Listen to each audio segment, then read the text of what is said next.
السلام علیکم ورحمۃ اللہ وبرکاتہ نحمدہ ونصلی علی رسولہ الکریم اما بعد اعوذ باللہ من الشیطان الرجیم بسم اللہ الرحمن الرحیم ذالکم اللہ ربکم لا الہ الا ہو خالق کل شیء فاعبدوہ وهو على كل شيء وكيل لا تدركه الأبصار وهو يدرك الأبصار وهو اللطيف الخبير قد جاءكم بصائر من ربكم فمن أبصر فلنفسه ومن عمي فعليها وما أنا عليكم بحفيظ وَكَذَلِكَ نُصَرِّفُ الْآيَاتِ وَلِيَقُولُوا دَرَسْتَ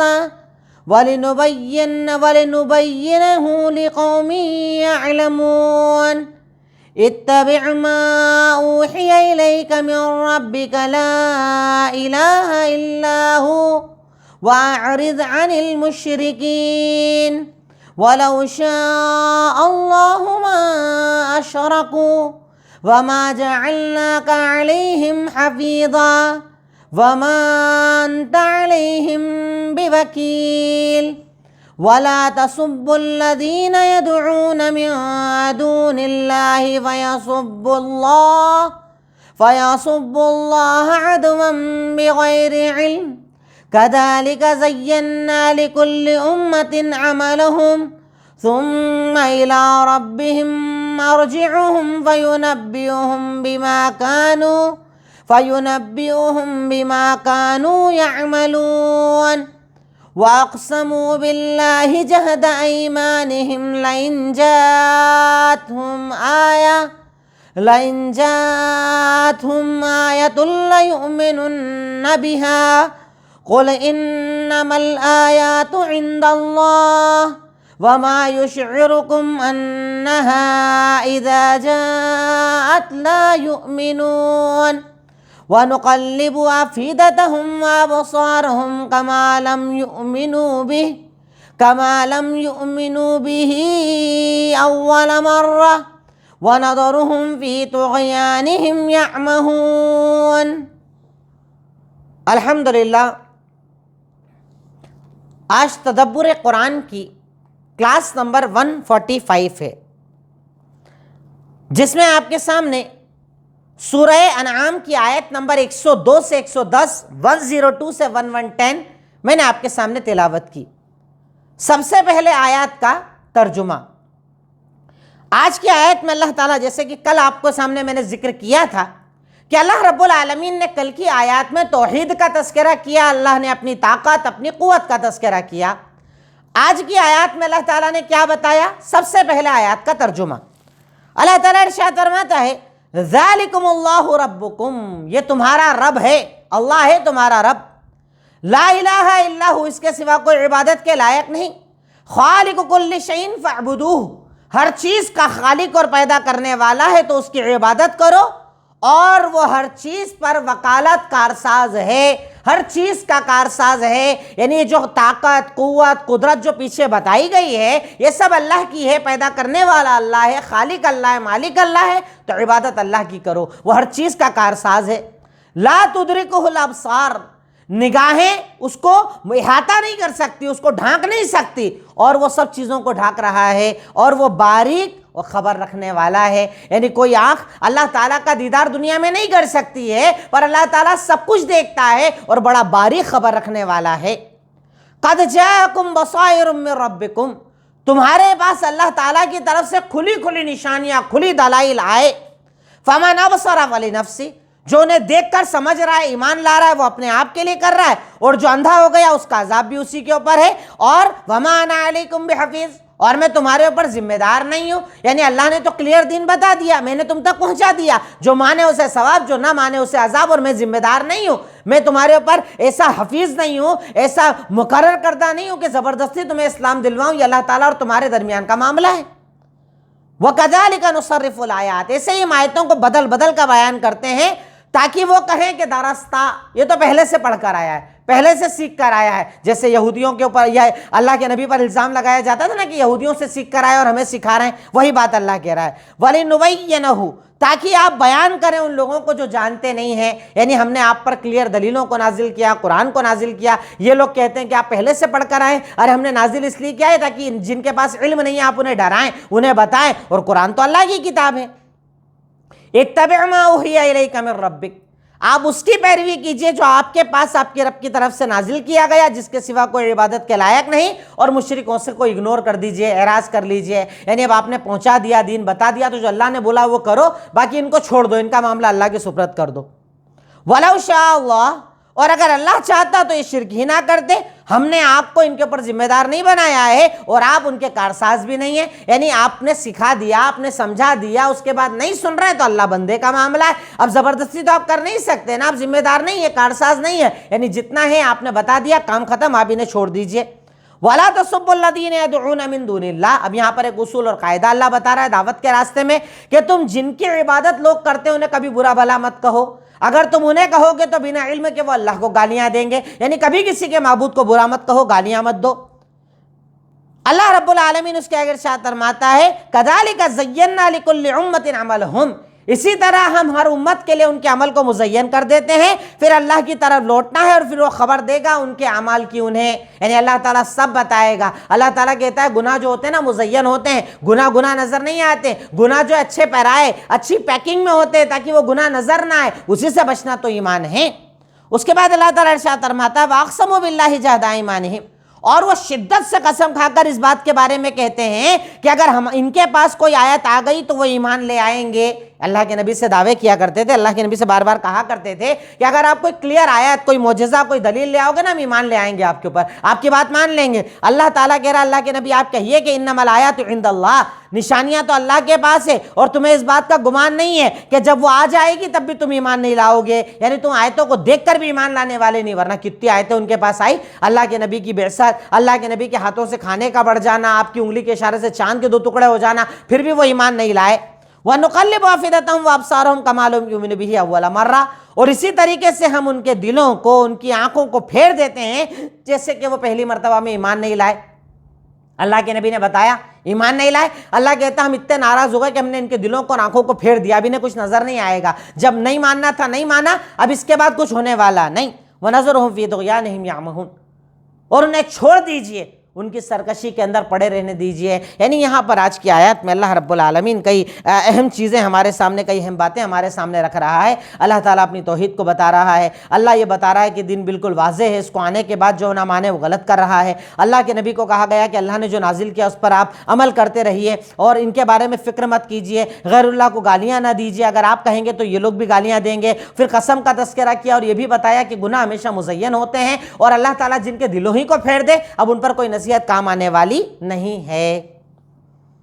اب اس کے بعد آج کی آیات میں آئے ہوئے مشکل الفاظ. آج کی آیت میں کچھ الفاظ ایسے ہیں جو مشکل ہیں, میں ان کو آپ کے سامنے ذکر کر دوں. سب سے پہلے ایک ورڈ ہے وکیل. ڈسپوزر کہا جاتا ہے, کارساز, کسی کام کو کرنے والا. وکالت, کسی کی طرف سے کام کرنے والا. مخلوقات کے لیے جب لفظ استعمال ہوتا ہے تو کہتے ہیں, اور اللہ جب کہیں تو اس کا مطلب ہوتا ہے مطلق کرنے والا, یعنی اکیلا کرنے والا. لا تدرکہ, ناٹ پرسیوز ہم, کوئی آنکھ اس کا احاطہ نہیں کر سکتی اس کو, یعنی اللہ تعالیٰ کا دیدار نہیں کر سکتی, اس کا احاطہ نہیں کر سکتی.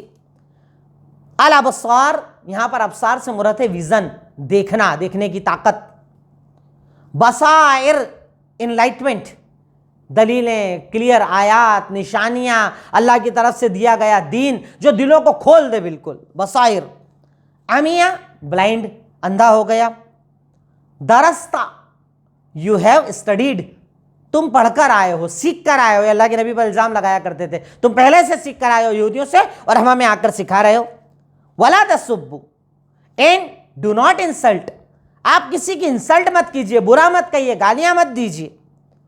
جہد کا جو ورڈ استعمال ہوا ہے اس کا مطلب ہوتا ہے اسٹرانگسٹ, یعنی سخت قسم کھاتے ہیں, بڑی مضبوط قسم کھاتے ہیں. نقلب, وٹان اوے, ہم پھیر دیتے ہیں, ہم پھیر دیتے ہیں, بدل دیتے ہیں, حق سے باطل کی طرف, باطل سے حق کی طرف. اللہ کہتا ہے ہم بدل دیتے ہیں. یہ تو ہوئے کچھ مشکل الفاظ. اب تدبر. آج کی آیتوں پر ہم نے کیا غور کیا یا کیا غور ہم کر سکتے ہیں؟ کیا آج کی آیتوں سے ہم سیکھ سکتے ہیں؟ نمبر 1، عبادت کے لائق وہی ہے جو تخلیق کی طاقت رکھتا ہو. عبادت صرف اسی کی ہوگی. بڑا میں کہتا ہوں کہ انسان زیادہ دور نہ جائے، اپنے گھر میں رکھا ہوا قرآنی ترجمے سے پڑھ لینا تو سارا شرک بدعت ختم ہو جائے گا ہمارے سماج سے. اللہ تعالیٰ کلیئرلی کہہ رہا ہے کہ عبادت اس کی کرو جو خالق ہے، جس کے پاس تخلیق کی طاقت ہے، پیدا کرنے کی طاقت ہے، اور یہ طاقت صرف اللہ رب العالمین کے پاس ہے. وہی پیدا کر سکتا ہے، اس کے علاوہ کوئی پیدا کرنے والا نہیں. اللہ پیدا کرنے والا ہے، چیزوں کو بنانے والا ہے. آسمان بنایا، زمین بنایا، انسان بنایا، چرند بنایا، پرند بنایا، سارے جانوروں کو بنایا، سمندر کی مچھلیوں کو بنایا، پہاڑوں کو بنایا. ساری چیزوں کی تخلیق کرنے والا کون؟ اللہ. تو عبادت اس کی ہونا چاہیے جس کی طاقت تخلیق ہو، جو پیدا کرنے کی طاقت رکھتا ہو. اور اللہ اسی لیے قرآن میں بار بار کہتا ہے نا کہ جن کی تم عبادت کرتے ہو یہ مکھی کا پر بھی پیدا نہیں کر سکتے، کھجور کی گٹلی کا چھلکا پیدا نہیں کر سکتے. ان کی اوقات اور طاقت کیا ہے؟ اس لیے کبھی کسی کی عبادت مت کرو، صرف اللہ کی عبادت کرو. یعنی عبادت خالق کی ہونا چاہیے جس کے پاس تخلیق کی طاقت ہو، پیدا کرنے کی طاقت ہو، اور وہ طاقت صرف اور صرف اللہ رب العالمین کے پاس ہے جو پیدا کرنے والا، جلانے والا، مارنے والا، ہر چیز کی قدرت رکھنے والا ہے. نمبر 2، خالق سے زیادہ اپنی مخلوق کو اور کون پہچانے گا؟ یہ بھی بڑی پیاری بات ہے جو آج کی آیتوں پہ غور کرو تو سمجھ میں آئے گا کہ اللہ ہمارا ہے خالق، ہمارا بنانے والا. ہم سے زیادہ، یعنی ہم، اللہ تعالیٰ نے جسے بنایا ہے، اللہ سے زیادہ ہمیں کون جانے گا؟ جیسے مثال کے طور پر آپ نے ایک بلڈنگ کو کنسٹرکٹ کیا، آپ نے ایک بلڈنگ بنائی. اب جب آپ نے بلڈنگ بنائی تو آپ کو پتا ہے فاؤنڈیشن میں کہاں کتنے سریے ہیں، کہاں سیمنٹ کا استعمال زیادہ ہوا ہے، چھت کہاں پر موٹی کہاں پر پتلی ہے، بیم کا لیول کیا ہے، کالم کا لیول کیا ہے، ڈرینیج لائن کہاں سے گئی ہے. یعنی پورا نقشہ آپ کی نگاہ میں، کیونکہ آپ خالق ہو، آپ بنانے والے ہو. پر ایک نیا آدمی آئے اور اس میں کچھ چینجز کرنا چاہے تو آپ کی طرح سمجھ پائے گا کیا؟ کیونکہ بنانے والے آپ ہونا. ایک مثال ہے، ورنہ اللہ سے کوئی مثال کسی کی نہیں ہے. اللہ تعالیٰ خالق، اس کی مثال کائنات میں کسی سے نہیں ہو سکتی. مثال صرف سمجھانے کے لیے. آپ ایک سڑا سا چھوٹا سا مکان اگر بناتے ہیں تو آپ اسے جانتے ہیں، دوسرا سمجھ نہیں پاتا لائن کہاں سے گئی، کیا ہوا کیا نہیں ہوا، بجلی کے تار کیسے لگائے گئے، کہاں پر کون سا کنیکشن دیا گیا، کتنے پر کتنے پوائنٹ رکھے گئے، کہاں کہاں کون سے پوائنٹس دیے گئے. یہ آپ جانتے ہو کیونکہ آپ نے مکان کو بنایا ہے. ایک نیا آدمی ویسے نہیں جانے گا. آپ سوچو اتنی بڑی کائنات کو بنانے والا اللہ، تو اللہ سے زیادہ مخلوق کو کون جانے گا؟ تو اس لیے مخلوق کو کیا چاہیے؟ اللہ کی طرف جھکے، اللہ کی طرف جائے. کیونکہ اللہ تعالیٰ میرے جسم پر جب میں کپڑا پہنتا ہوں نا، میرا عیب کسی کو نہیں دیکھتا، پر اللہ تعالیٰ جس نے مجھے بنایا ہے اسے پتا ہے میری انگلی میں درد کہاں ہوتا ہے، پیر میں درد کہاں ہوتا ہے، ہاتھ کتنا فولڈ ہوتا ہے، پیٹ میں کیا لگتا ہے، کیا کھاتا ہوں تو اچھا لگتا ہے، کیا نہیں کھاتا ہوں، کیا پسند کیا ناپسند، اللہ کو سب پتا ہے. تو اللہ تعالیٰ سے زیادہ مجھے کون جانے گا؟ تو جب سب سے زیادہ جاننے والا ہے، بندے کو اس سے جڑنا چاہیے. جیسے کئی مرتبہ مائیں کہتی ہیں نا کہ مجھے سب پتا ہے تو کیا پسند کرتا ہے، مجھے پتا ہے تو ابھی غصے میں، مجھے پتا ہے تو ابھی ٹینشن میں، تیرا چہرہ دیکھ کر میں بتا دوں. یہ مخلوق، ادنا سی مخلوق جس کے پاس طاقت نہیں ہے، جب وہ اتنا جان سکتی ہے تو وہ رب کتنا جانتا ہے، وہ اللہ کتنا جانتا ہے. اس چیز کے بارے میں تصور کرتے ہوئے اپنے رب سے جڑنا چاہیے، کیونکہ میرے رب سے زیادہ مجھے کوئی نہیں جان سکتا. میرا پیدا کرنے والا ہے نا، تو مجھے سب سے زیادہ جانتا ہے. یہ بات بھی آج کی آیتوں سے ہمیں پتہ چلی کہ اللہ تعالیٰ کہتا ہے اللہ ہر چیز کا کارساز ہے، اللہ پیدا کرنے والا. اس سے بات پتہ چلتی ہے. نمبر 3، جب انسان اللہ کی عبادت سے اعراض کرتا ہے تو اللہ اس کے معاملات اسی کے سپرد کر دیتا ہے. جب بندہ اللہ کی عبادت سے دور بھاگتا ہے نا تو اللہ تعالیٰ اس کے معاملات اس کے سپرد کر دیتا ہے. اسی لیے معاملات بگڑنے لگتے ہیں، کام الٹے ہونے لگتے ہیں، اچھا کرنے جاؤ برا ہوتا ہے، کوئی کام صحیح نہیں ہوتا. کب؟ جب بندہ اللہ سے دور بھاگتا ہے تو اللہ تعالیٰ اپنی کارسازی اور اپنی، یعنی جو اللہ تعالیٰ اس کی طرف سے کام کرنے والا وہ سارے معاملات ہٹا لیتا ہے، انسان کو انسان کے سپرد کر دیتا ہے. ہوتا ہے جب آپ گناہ زیادہ کرتے ہیں نا، حرام زیادہ کرتے ہیں نا، عبادتیں نہیں کرتے ہیں نا، نمازیں نہیں پڑھتے ہیں نا، اللہ سے دور جاتے ہیں نا، اللہ تعالیٰ آپ کے پرفیکٹ کاموں کو بھی بگاڑنا شروع کر دیتا ہے، کیونکہ وہ آپ کے سپرد ہے نا. اب آپ کے سپرد رہے گا تو خراب ہوگا ہی ہوگا، کیونکہ آپ کی اوقات کیا ہے؟ یہ تو اللہ کرواتا ہے آپ سے کام. اللہ بلواتا ہے، اللہ چلواتا ہے، اللہ کام کرواتا ہے، اللہ کھانا کھلاتا ہے، اللہ کاروبار چلاتا، سب اللہ کا اختیار ہے. تو بندہ جب اللہ سے اعراض کرتا ہے تو اللہ تعالیٰ اس کے معاملات اسی کے سپرد کر دیتا ہے، کیونکہ اللہ کہہ رہا ہے جب بندہ میری سنتا ہے تو میں کارساز ہوں، نہیں سنتا ہے بندے کو میں اس کے سپرد چھوڑ دیتا ہوں. نمبر 4، زندگی میں، اس دنیا میں اللہ کا دیدار ممکن نہیں ہے۔ اللہ کا دیدار آپ جانتے ہیں، جنتیوں کو سب سے بڑی اگر کوئی نعمت دی جائے، جب ان سے پوچھا جائے گا کہ تمہیں یہ مل گیا، یہ مل گیا، یہ مل گیا، اس سے بڑی کوئی نعمت ہوگی کیا کہ نہیں، تو اللہ تعالیٰ جب اپنا اظہار کرے گا، اللہ تعالیٰ کا جب ہم دیدار کریں گے تو بندہ کہیں گے اللہ تعالیٰ جنت میں ایسی کوئی نعمت ہی نہیں تیرے دیدار سے زیادہ خوبصورت، ہم نے تیرا دیدار کر لیا وہ کافی ہے۔ اللہ کا دیدار ہوگا جنت میں، دنیا میں اللہ کا دیدار ممکن نہیں۔ اللہ تعالیٰ اس آیت سے کہتا ہے، اسی آیت کے استدلال میں حضرت عائشہ صدیقہ نے کہا کہ اللہ تعالیٰ کو کوئی نہیں دیکھ سکتا دنیا میں، اللہ تعالیٰ کا دنیا میں دیدار ممکن نہیں ہے، اللہ تعالیٰ کا دیدار جنت الفردوس میں، جنت میں جانے کے بعد ہوگا، دنیا میں اللہ کا دیدار ممکن نہیں ہے۔ نمبر 5، اللہ دیکھنے والا اور ہر باریک چیز کو جاننے والا ہے، یہ بھی اللہ یہاں پر بتا رہا ہے، وَهُوَ اللَّطِيفُ الْخَبِيرُ، وہ انتہائی باریک خبر رکھنے والا، باریک باریک چھوٹی چھوٹی ہر بات، چھوٹا بڑا، گناہ، خراب، حرام، حلال، دل کی بات، باہر کی بات، منہ کی بات، دل کی بات، دماغ کی بات، سب جانتا اللہ تعالیٰ۔ لطیف ہے وہ، کتنا ڈرنا چاہیے نا بندے کو۔ اللہ تعالیٰ باریک خبر رکھنے والا ہے، اللہ تعالیٰ چھوٹی بڑی ہر خبر رکھنے والا ہے۔ اللہ تعالیٰ سے میری خبر، میری زندگی، میرا عمل، میرا کاروبار، میری دنیا، میری آخرت، میرا جنت، میرا جہنم، میرا اندر، میرا باہر، میرا سب اللہ تعالیٰ کے سامنے کھلا ہے۔ اللہ تعالیٰ باریک سے باریک کو جاننے والا ہے، اللہ تعالیٰ کے علم سے کچھ بھی مخفی نہیں ہے۔ اس بات کے بارے میں بندے کو بڑا سوچنا چاہیے کہ اللہ تعالیٰ سے کچھ بھی چھپا ہوا نہیں ہے، اللہ تعالیٰ سے کچھ بھی غائب نہیں اور اوجھل نہیں ہے۔ نمبر 6، ہر انسان کو اپنے عمل کا جواب خود دینا ہے، اس لیے پہلے اپنی قبر کی تیاری کرو۔ ہمارے یہاں لوگ دوسرے کی قبر کی تیاری میں لگے ہوئے ہیں، پورے ٹائم لگے ہوئے ہیں، اس کی خبر، اس کی خبر، اس کی ٹوہ، اس کی ٹوہ، اس کی جاسوسی، اس کی جاسوسی، ایسا کرتا ہے، ویسا کرتا ہے، اس نے یہ کیا، اس نے وہ کیا، ان کے یہاں یہ چل رہا ہے، ان کے یہاں وہ چل رہا ہے۔ اللہ یہاں پر کلیئر کہہ رہا ہے کہ جس نے نیک کیا وہ اس کا، بد کیا وہ اس کا، تجھے تیرے ہی بدلہ دینا ہے، تجھے تیرے ہی جواب دینا ہے۔ قبر میں تیرا جواب، آخرت میں تیرا حساب، میدان محشر میں تیرا اعمال نامہ، تیرے ساتھ کوئی کھڑا نہیں رہے گا، تیرے ساتھ کسی اور کا حساب نہیں ہوگا۔ ہر انسان کو اپنے عمل کا جواب خود دینا ہے، اس لیے چاہیے بندے کو کہ وہ اپنے آپ کو اپنے لیے تیار کر لے، اپنے عمل کے لیے تیار کر لے۔ وہاں ہمارے یہاں تو آج کل دوسروں کے اعمال نامے بھرنے میں لوگ لگے ہوئے ہیں، ایسا لگتا ہے کہ ان کے ہاتھ میں جنت، ان کے ہاتھ میں جہنم، ان کے ہاتھ میں سرٹیفکیٹ، جسے کہہ دے جنتی جنتی ہو جائے گا، جسے بتا دے جہنمی جہنمی ہو جائے گا، اس کی آخرت برباد، اس کی دنیا برباد ہے، ایسا ہے ویسا ہے۔ آپ کون ہو فیصلہ کرنے والے؟ آپ کون ہو کسی کی ٹوہ میں لگنے والے؟ آپ کون ہو کسی کی جاسوسی کرنے والے؟ اپنی فکر کر لو، اتنا ہی بہت ہے۔ آپ کے عمل کیا، آپ کا کاروبار کیا، آپ کے گھر میں کیا ہوتا، آپ کا بیٹا کیا کرتا، آپ کی بیٹی کیا کرتی ہے، آپ کے گھر کیا حرام، آپ کے گھر کیا حلال، آپ کا کاروبار کس چیز کا، بس اس کی فکر کر لو۔ ہر انسان کو اپنے عمل کا بدلہ دینا ہے، اگر اچھا کیا تو اچھا، اگر برا کیا تو برا، ہر چیز کا بدلہ بندے سے بندے کا بدلہ لیا جائے گا۔ یہ بھی بڑی اہم بات اللہ رب العالمین آج کی آیات میں ہمیں بتا رہا ہے۔ نمبر 7، حق ہمیشہ صاف اور واضح ہوتا ہے، اس میں کبھی کوئی شک نہیں ہوتا ہے۔ اللہ اکبر۔ اللہ کہہ رہا ہے بصائر، انلائٹمنٹ، کلیئر، بالکل صاف ستھرا واضح۔ اللہ رب العالمین نے جو دین دیا ہے نا وہ کھلا ہے، صاف ستھرا ہے، واضح ہے، اس میں کوئی شک نہیں ہے، کچھ چھپا ہوا نہیں ہے۔ حلال کلیئر، حرام کلیئر، ایسا کرو ایسا نہیں کرو، ڈو ڈونٹ، ہر چیز اللہ نے کلیئر کر دی۔ اللہ رب العالمین نے کچھ بھی چھپا کر نہیں رکھا، اللہ کے نبی نے کچھ بھی چھپا کر نہیں رکھا، ہر چیز ہمارے سامنے کلیئر۔ دین واضح ہے، دین کھلا ہوا ہے، ایک اللہ کی عبادت کرو، نماز پڑھو، روزہ رکھو، حج کرو، اگر اللہ نے طاقت دی زکوٰۃ ادا کرو، پڑوسی کا حقوق کا خیال کرو، ماں باپ کا خیال رکھو، اولاد کا خیال رکھو، بیوی کا خیال رکھو، بیوی ہے شوہر کا خیال رکھے، گھر کا خیال رکھے، پیسے کا خیال رہے، حرام سے بچو، حلال پر باقی رہو، بات ختم۔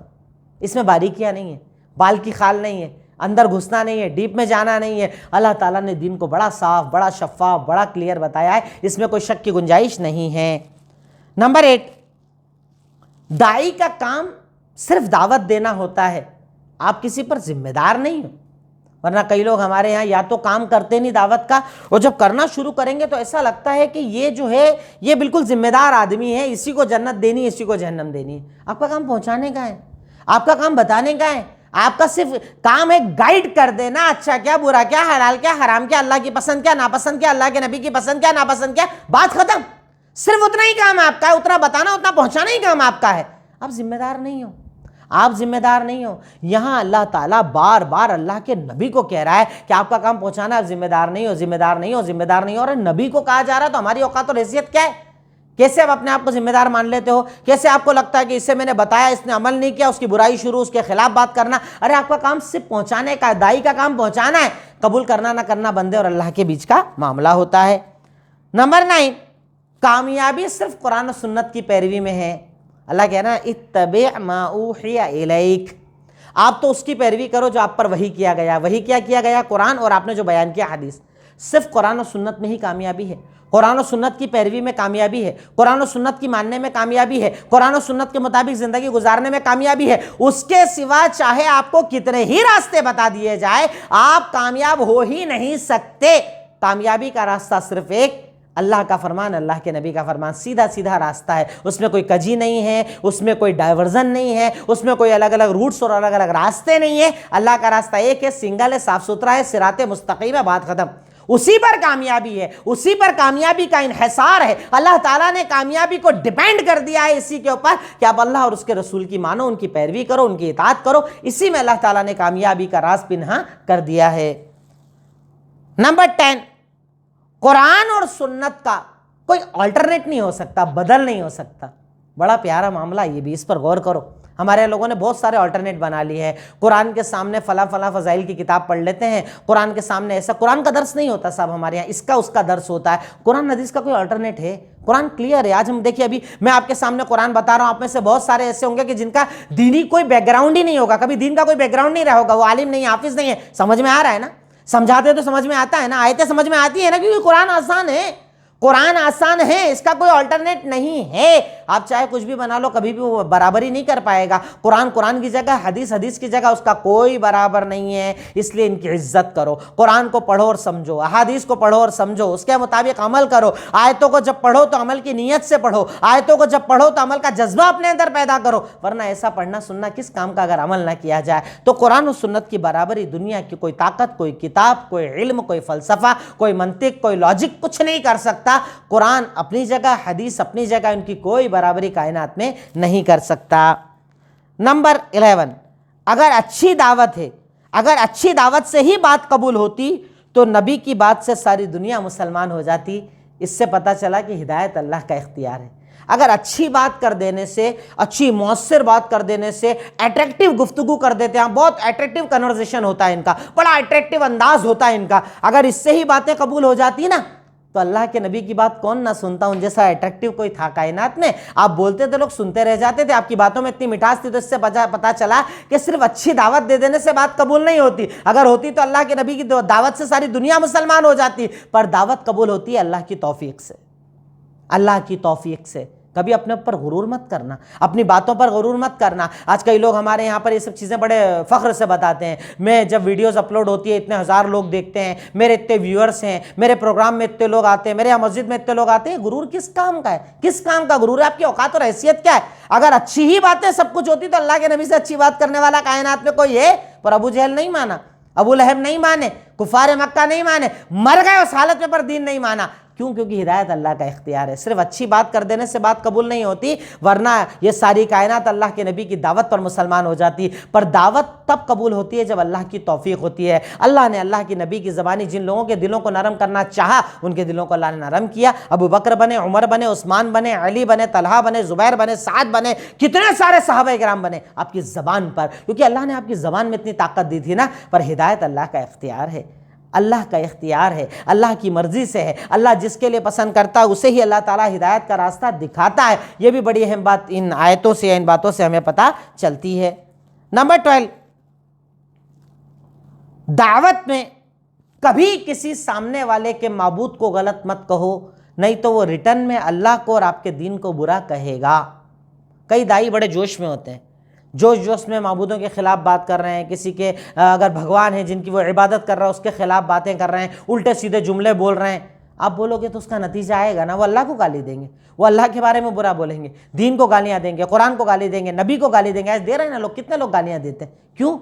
بنا علم کے. انہیں پتہ نہیں ہے اللہ کون ہے، وہ جانتے نہیں اللہ کون ہے. تو کبھی کسی کے معبود کو برا مت کہو. اب ہمارے یہاں ہوتا ہے نا، جیسے دعوت آپ دے رہے ہیں، توحید کی دعوت دے رہے ہیں، کہ انسان کسی فلاں ان کے اولیاء ہیں، کسی کو وہ اپنا بہت بڑا مانتا ہے، ان کی بڑی عزت کرتا ہے، مقام و مرتبہ مانتا ہے. اب آپ لگے ہیں ان کی بے عزتی کرنے میں، ان کو برا بلا بولنے میں، تو اس کے نتیجے میں وہ آپ کو برا بولے گا، آپ کے علماء کو برا بولے گا، آپ کے رب کو برا بولے گا، آپ کے دین کو برا بولے گا. اس لیے کبھی کسی کے معبود کو گالی مت دو. جس کو وہ عبادت کر رہا ہے، جس کی وہ تقدیس کر رہا ہے، جس کو بڑا مان رہا ہے، اسے گالیاں مت دو. اگر تم گالی دو گے، نتیجے میں وہ بھی اللہ رب العالمین کو گالیاں دے گا.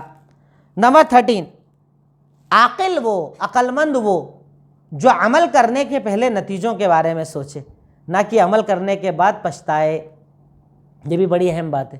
اللہ یہاں پر کہہ رہا ہے کہ اللہ کے سامنے جو لوگ غیروں کی عبادت کر رہے ہیں انہیں برا بھلا مت کہو، ورنہ وہ تمہارے معبود کو برا کہیں گے۔ مطلب عقل مند وہ جو کرنے کے پہلے سوچے، نہ کہ کرنے کے بعد۔ ہمارے یہاں بہت سارے عقل مند ایسے ہی ہیں، کرنے کے بعد ہی سوچتے ہیں ہمیشہ۔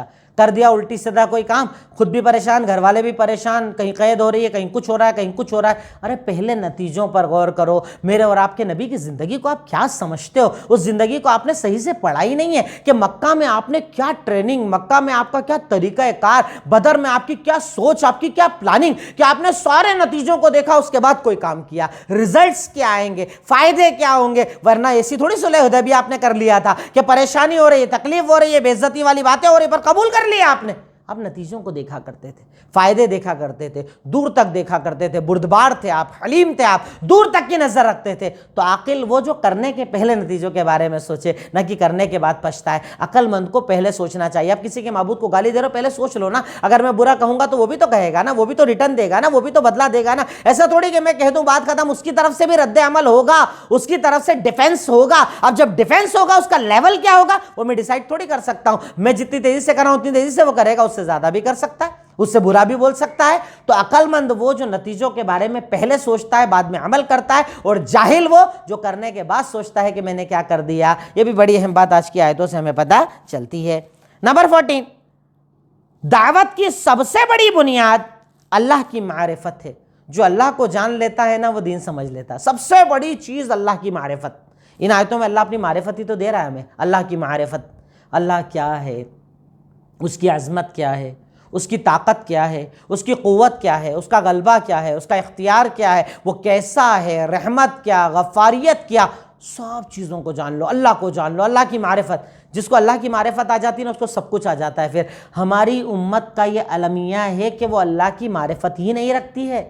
اللہ کی معرفت ہو تو کہیں اور اولاد مانگنے جائے گا، اللہ کی سننے پر یقین ہو تو کہیں اور سنانے جائے گا، اللہ کے دیکھنے پر یقین ہو کہیں اور دکھانے جائے گا، اللہ تعالیٰ کی طاقت پر یقین ہو کہیں اور مانگنے جائے گا، اللہ روزی دینے والا کہیں اور قرضے اتروانے جائے گا، اللہ تعالیٰ عزت دینے والا کہیں اور عزت مانگنے جائے گا، منافق بنے گا، غیروں کے آگے جھکے گا نہیں، کیونکہ بندہ اللہ کو نہیں پہچان رہا ہے، اللہ کی عظمت نہیں جان رہا ہے، اللہ کی معرفت نہیں ہے لوگوں کے پاس۔ اللہ کی معرفت انہیں دو، اللہ تعالیٰ کون ہے بتاؤ، اللہ کی طاقت اور قدرت بتاؤ، اللہ رب العالمین کا اختیار غلبہ بتاؤ، اللہ کے بارے میں لوگوں کو بتاؤ، کیونکہ یہ امت اللہ کو نہیں جانتی ہے، اللہ تعالیٰ کو نہیں پہچانتی ہے۔ اللہ تعالیٰ کی طاقت، اس کی قوت، اس کا اختیار، اس کا غلبہ، اللہ رب العالمین کیسا ہے، وہ کیا ہے، وہ جو چاہے جہاں چاہے جب چاہے جیسے چاہے کرنے کی قدرت رکھتا ہے، یہ امت نہیں جانتی ہے۔ اسے بتاؤ، اسے اپنے رب کے پاس پہنچاؤ، رب کی معرفت دو۔ اگر دے دو گے نا تو انشاءاللہ بہت سارے گناہوں سے یہ امت بچ جائے گی۔ نمبر 15، دین سے دوری اختیار کرنا انسان کو تکلیفوں میں ڈال دیتا ہے۔ جب آپ دین سے دور بھاگتے ہو نا اس کے مقابلے میں اللہ تکلیفوں میں ڈال دیتا ہے۔ حرام کر رہے ہیں، حرام کما رہے ہیں، حرام کھا رہے ہیں، حرام زندگی، اللہ نتیجوں میں آپ کے حلال بھی بگاڑ دیتا ہے، آپ کی بنی ہوئی بگڑ جائے گی، آپ کے اچھے کام بھی نہیں ہو پائیں گے، ہر کام میں مشکلات آئیں گی۔ جب مشکلات زیادہ آئے تب غور کرو مجھ سے گناہ کون سا ہو رہا ہے، اور اپنے آپ کو بدلنا چاہیے بندوں کو۔ تو جب بندہ اللہ سے اعراض کرتا ہے اس کے نتیجے میں اللہ رب العالمین کی ناراضگی اس پر نازل ہوتی ہے۔ اور آخری چیز، دل کی سلامتی ہی اصل سلامتی ہے۔ دل اگر آپ کا سلامت ہے نا تو سب سلامت ہے، اور دل بگڑ گیا تو سب بگڑ گیا۔ دل کی سلامتی بہت ضروری ہے۔ اللہ تعالیٰ یہاں نہیں، اس سے پہلے آیات میں آپ نے دیکھا اللہ تعالیٰ بار بار کہتا ہے ہم ان کے دلوں پر تالا لگا دیتے ہیں، ہم ان کے دلوں پر مہر لگا دیتے ہیں، ہم ان کے دلوں کو اندھا کر دیتے ہیں۔ دل بڑی قیمتی چیز ہوتی ہے، اللہ کا بڑا انعام ہوتی ہے۔ دل سے اللہ تعالیٰ یعنی اگر دل صحیح ہو تو اللہ تعالیٰ سے بندہ جڑا ہوا رہتا ہے، اس سے دل کی حفاظت بھی بہت بڑا کام ہے۔ اب ہمارا آخری پوائنٹ ہوتا ہے عمل، کہ آج کی آیتوں پر ہم کیا عمل کر سکتے ہیں یا کیا عمل ہمیں کرنا چاہیے۔ نمبر 1، اپنے رب کو پہچانو، اس کی معرفت کا جو ذریعہ آپ کے پاس ہے اپنا لو۔ اللہ کی طاقتوں کو یاد کرو، قدرتوں کو یاد کرو، تخلیقات کو دیکھو، پیدائش کو دیکھو، اور اس کے ذریعے اللہ تعالیٰ کو پہچانو۔ اللہ کی پہچان بہت بڑی چیز ہے، اس پر محنت کرو۔ نمبر 2، گناہ سے بچو، کیونکہ گناہ ہمیشہ اچھا ہی دکھتا ہے۔ گناہ سے بچو، حرام سے بچو، غلط سے بچو، کیونکہ غلط جو ہے نا وہ دکھتا ہمیشہ صحیح ہے، وہ غلط کبھی غلط نہیں دکھتا۔ یہ شیطانی طریقہ ہے کہ شیطان گناہوں کو مزین کر کے پیش کرتا ہے۔ نمبر 3، حق پر الزام لگتے رہتے ہیں، اس سے نہ ڈرو۔ اللہ کے نبی کو کہا درستہ، یہ تو سیکھ کر آیا ہے، تو اگر آپ حق پر ہو تو لوگ تو بولیں گے، برا بھلا کہیں گے، الزام بھی لگائیں گے، اعتراض بھی کریں گے، آپ کی عزت بھی گرائیں گے، آپ کے بارے میں جتنا کر سکتے ہیں اتنا کریں گے. آپ مت ڈرو، آپ حق پر ہونا، اللہ آپ کی مدد کرے گا انشاءاللہ. نمبر 4، کتاب و سنت کی پیروی کرنا غلط سے بچاتا ہے، اس لیے قرآن و سنت کی پیروی کرو. جتنا آپ قرآن پر جڑتے ہو نا، قرآن سے حدیث سے جڑتے ہو، ان پر عمل کرتے ہو نا، اتنے آپ گناہوں سے بچو گے. تو قرآن و سنت کو مضبوط پکڑو، قرآن و سنت کو اپنی زندگی بناؤ.